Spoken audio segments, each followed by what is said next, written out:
제주 제2공항의 항공기와 조류 충돌 위험이 높은데도 제대로 조사가 이루어지지 않았다는 검토 의견서가 또 공개됐습니다. 국토부 보안 용역에서는 거의 400년에 한 번 정도 심각한 충돌 사고가 일어날 것으로 예측했는데 전문 검토 기관의 의견은 달랐습니다. 송원일 기자입니다. 제2공항 예정지 주변 반경 13km 이내 지역에서 관찰된 조류는 140여 종의 5만 6천여 마리. 철새들이 많이 찾는 오조리와 종달리 습지 등 생태계가 잘 보존된 곳이 많기 때문입니다. 항공기 노선과 겹쳐 조류와의 충돌 위험에 대한 우려는 사업 초기부터 제기돼 왔습니다. 그러나 제주 제2공항 전략환경영향평가 보안 용역에서는 항공기에 치명적 손실을 줄 수 있는 사고가 398년에 한 번 일어날 수 있는 확률이라며 위험성을 극히 낮게 평가한 것으로 나타났습니다.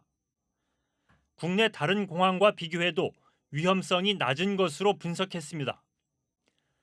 그러나 환경부에 제출된 전문기관의 검토 의견은 달랐습니다. 국립생물자원관은 충돌 가능성이 높은 종들이 충돌 심각성에서는 낮게 평가됐다고 지적했습니다.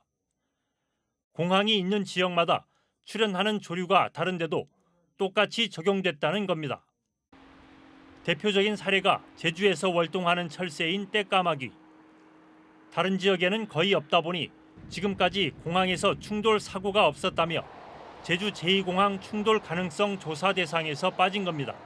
충돌 심각성의 평가를 하기 위해서는 해당 종에 대한 몸무게와 무리가 얼마만큼 큰 무리를 짓는지를 통해서 평가를 하게 되는데 이러한 충돌 심각성 평가에 있어서 떼까마귀가 누락이 된 것으로 보입니다. 제2공항 건설 이후 새로 유입되는 조류에 대한 분석도 빠졌습니다. 안락할미새와 황로, 백로 같은 조류는 지금은 거의 없지만 제2공항 활주로 주변에 초지가 조성돼 서식 환경이 좋아지면 개체 수가 늘어 충돌 가능성이 큰데도 제대로 검토되지 않았다는 겁니다. 결국 이번 전략 환경영향평가에 검토 의견을 낸 6개 기관 중 의견을 제출하지 않은 한 곳을 빼곤 모두 부정적 의견을 낸 것으로 확인되면서 환경부 결정에 대한 논란이 점점 커지고 있습니다. MBC 뉴스 송원일입니다. 오영훈 제주도지사의 핵심 공약인 15분 도시 제주가 올해부터 본격적으로 추진됩니다. 누구나 도보나 자전거로 접근할 수 있는 거리 안에서 생활에 필요한 서비스를 누릴 수 있도록 제공한다는 건데 앞으로 도시 계획이 대폭 바뀔 수 있어서 관심이 쏠리고 있습니다. 조인호 기자입니다. 제주 지역 어린이들이 어린이집까지 걸어가는 데 걸리는 시간은 평균 8분. 동지역은 평균 4.3분이지만 읍면 지역은 19.5분으로 5배 가까이 차이가 납니다. 민간 체육시설과 학원, 민간 의료와 노인복지시설도 동지역에 비해 읍면 지역이 걸어서 접근하는 데 걸리는 시간이 3, 4배 정도 깁니다. 이 같은 불균형을 해소하고 누구나 쉽게 체육시설이나 문화시설, 병원 같은 곳에 접근할 수 있는 도시를 만든다는 게 15분 도시 제주의 핵심입니다. 제주를 여러 개의 생활권으로 나눈 뒤 시설을 배치하고 접근성을 개선한 뒤 서비스를 공급한다는 것입니다. 제주연구원이 내년 초까지 기본 구상을 만들고 시범지구 4군데를 선정해 본격적으로 추진합니다. 현재 15분 거리에 체육시설이 없는 곳이 어느 지역이다. 그러면 여기를 먼저 하는 겁니다. 예를 들어서 상하수 시설이 제대로 되어 있지 않다면 그걸 이용하기가 너무 어렵다. 그러면 그쪽을 안 된 것을 보완해 주는 것이죠. 전문가들은 15분 도시를 제주에 맞게 구체화시키고 문제점도 검토해달라고 주문했습니다. 구체적으로 제주도민에게 이 15분 도시 제주가 실현됐을 경우에 어떠한 이득, 어떠한 그 인센티브가 주어지는지에 대한 명확한 목표가 좀 있었으면 좋겠다라고 하는 생각이 일단 들고요. 자칫 잘못하면 마을 간의 갈등이 일어날 소지가 이제 있을 수도 있는 그런 어떤 시설 조성이라고 생각했을 경우 이 지역이 정말 필요한 지역이어서 이걸 시설을 하는데 옆 동네에서 이제 그거에 대해서 뭔가를 이제 클레임을 걸게 되면 제주도는 도민 참여단을 모집해 주민 의견을 수렴하고 정책 토론회와 국제 컨퍼런스도 열 예정입니다. MBC 뉴스 조인호입니다. 지방선거 못지않게 치열하게 펼쳐졌던 제3회 전국 동시조합장 선거가 막을 내렸습니다. 도내 32곳 조합장 가운데 무투표 당선을 뺀 11곳이 교체되며 세대 교체의 바람이 불었지만 현역 강세는 여전했습니다. 홍수현 기자입니다. 새로운 지역경제 수장이 된 농수협과 산림조합장 당선인들이 한자리에 모였습니다.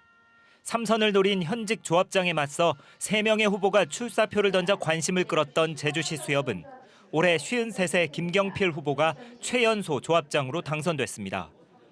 복지가 우선 부족한 편이 있습니다. 우리 복지기금을 조성해서 조합원님들이 이제 우리 소득을 늘릴 수 있고 복지 증진에 힘쓰도록 하라고 조합원님들이 저를 선택했다고 생각합니다. 가장 많은 7명의 후보가 출마해 경쟁을 펼친 안덕농협에서는 이한열 후보가 현 조합장을 제치고 2위와 불과 6표 차로 당선되는 등 재출마한 현 조합장 29명 가운데 8명이 낙선했습니다. 교체 바람은 서귀포시에서 거세 9개 농협 가운데 6곳이 교체됐습니다.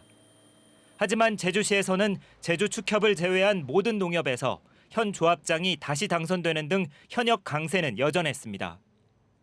선거는 끝났지만 선거제도 개선에 대한 목소리는 커지고 있습니다. 조합장 선거법이 개정되지 않아 공직선거와 다르게 연설회나 공개 토론회를 할 수 없어 현역 조합장에게 유리한 선거가 되풀이될 수밖에 없었기 때문입니다. 이렇게 선거운동이 제한된 가운데 지난 선거에서는 없었던 기부 행위가 다시 고개를 들며 불법 행위 12건이 적발됐습니다. 초청 대담회라든지 그다음에 토론회 그런 것들을 할 수 있게끔 선거 방법에 대한 개선이 이루어져야 결국에는 신규로 진입하고 있는 조합장 후보들한테 유리해서 나름대로 공정한 경쟁이 되지 않겠느냐 그렇게 생각하고 있습니다. 한편 서귀포 수협에서는 김미자 조합장이 전국 여성 출마자 가운데 처음으로 3선에 성공했습니다. 하지만 나머지 31개 조합장은 모두 남성이 독식해 제도적 보완이 필요하다는 지적도 나오고 있습니다. MBC 뉴스 홍수현입니다.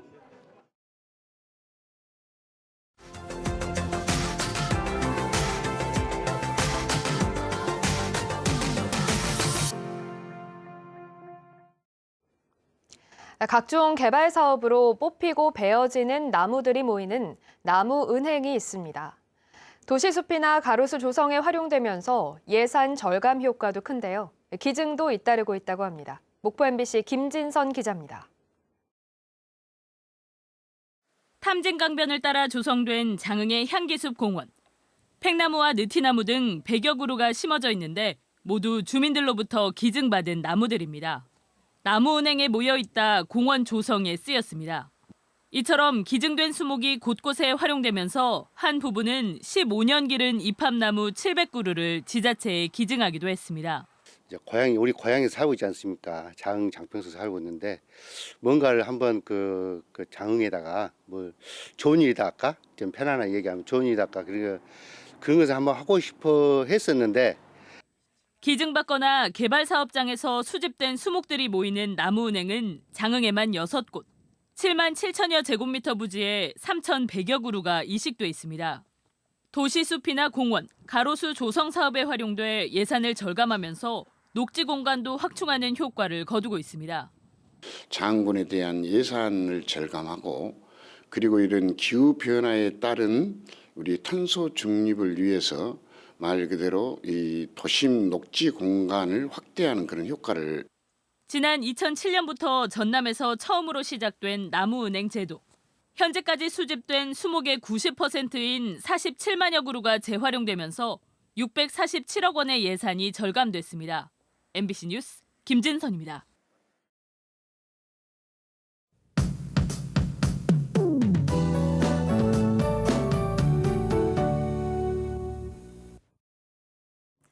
현재 해안 지역에 안개가 짙게 껴 있습니다. 이 시각 제주 서부 앞바다의 모습인데요. 비양도 섬이 안개에 가려져서 전혀 보이지 않는 상황입니다. 위성 모습 보시면 붉게 보이는 것이 바다 안개인데요. 온화한 남서풍이 찬 바다 위를 지나면서 주로 서해안 지역을 중심으로 바다에 안개가 만들어졌습니다. 이 바다 안개가 제주 해안으로도 유입되면서 현재 제주 북부와 서부 해안에는 가시거리가 짧은 곳이 많은데요. 아침까지 교통안전에 유의하셔야겠습니다. 또 오전에 항공편 이용객들은 운항 정보도 확인하시기 바랍니다. 이 안개는 오늘 밤 사이에 또 짙어지겠습니다. 주말까지 날은 따뜻하겠습니다. 내일도 낮 기온이 21도까지 올라서 평년보다 포근하겠고요. 일요일에 비가 온 뒤 다음 주 월요일에는 찬 공기의 영향으로 부쩍 쌀쌀해지겠습니다. 일요일에 전국에 비가 올 텐데요. 제주에는 5에서 20mm 정도의 비가 예상되고 산지에는 눈이 조금 날리기도 하겠습니다. 주말 계획에 참고하시기 바랍니다. 오늘 오전 한때 미세먼지 농도가 높아져서 공기가 탁하겠고요. 제주 전 지역에서 맑은 날씨 보이겠습니다. 현재 기온 북부 지역 8도, 동부 지역 7도, 서부와 남부 지역 10도 보이고 있습니다. 낮 최고 기온은 북부 지역 22도까지 오르겠고요. 서부 지역 18도, 동부 지역 20도 예상됩니다. 섬 지역도 안개가 껴있는데요. 추자도는 가시거리가 500m 미만으로 좁혀져 있습니다. 오전부터 차차 맑아지겠습니다. 바다의 물결은 잔잔하게 일다가 일요일부터 높아지겠습니다. 주말까지 바다 안개에 유의하시기 바랍니다. 다음 주 초반에는 꽃샘추위가 이어지겠고요. 수요일부터 기온이 올라가겠습니다. 기상정보였습니다. 국민의힘 제주도당은 논평을 내고 만취 상태에서 운전하다 경찰에 적발된 강경흠 도의원에 대해 더불어민주당이 자격정지 10개월을 처분한 것은 솜방망이 징계라고 비판했습니다. 이들은 최고소의 징계인 제명 결정과 처리를 통해 선출 공직자의 음주운전에 대한 무관용 징계로 음주운전 사건이 발생하지 않도록 해야 한다고 강조했습니다. 국민의힘 태영호 의원의 최고위원 선출에 대해 제주 지역 정당들의 규탄이 이어졌습니다. 더불어민주당 제주도당은 논평을 내고 태영호 의원의 제주 4.3 왜곡 망언 이후 모든 조치를 강구하겠다던 국민의힘 제주도당은 정치적 책임을 지고 4.3 유족과 제주도민 앞에 석고대죄하라고 촉구했습니다. 정의당 제주도당도 입장문을 내고 도민들의 아픈 상처에 생채기를 낸 태영호 의원이 여당 최고위원에 당선된 것에 개탄을 금할 수 없다며 4.3 유가족들과 도민들에게 사과하라고 요구했습니다. 제주 4.3 왜곡 발언을 처벌할 수 있는 특별법 개정안이 국회에 제출됐습니다. 더불어민주당 송재호 국회의원이 대표 발의한 이번 개정안에는 4.3 진상조사 결과와 희생자, 유족 등을 모욕, 비방하거나 허위 사실을 유포할 경우 5년 이하의 징역이나 5천만 원 이하의 벌금을 내도록 하는 내용이 담겨 있습니다. 현행 특별법에도 비방과 허위 사실을 유포하지 못하도록 하고 있지만 처벌 규정이 없어 실효성이 없다는 지적이 제기되어 왔습니다.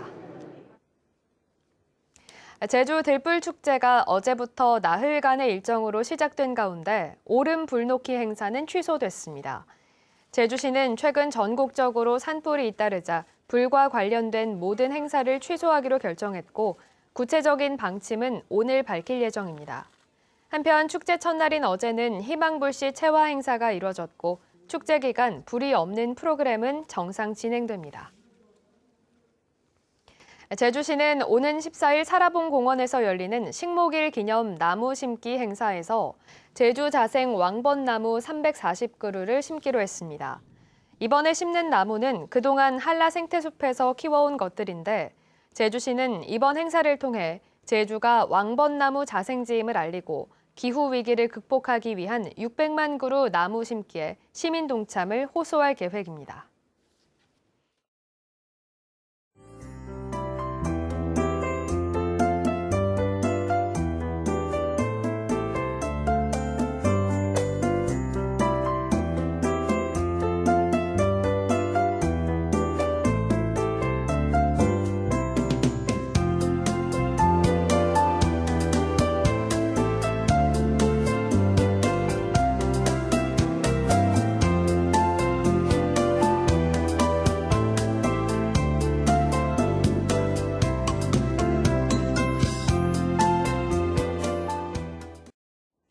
뉴스투데이 제주를 마치겠습니다. 시청해주신 여러분 고맙습니다.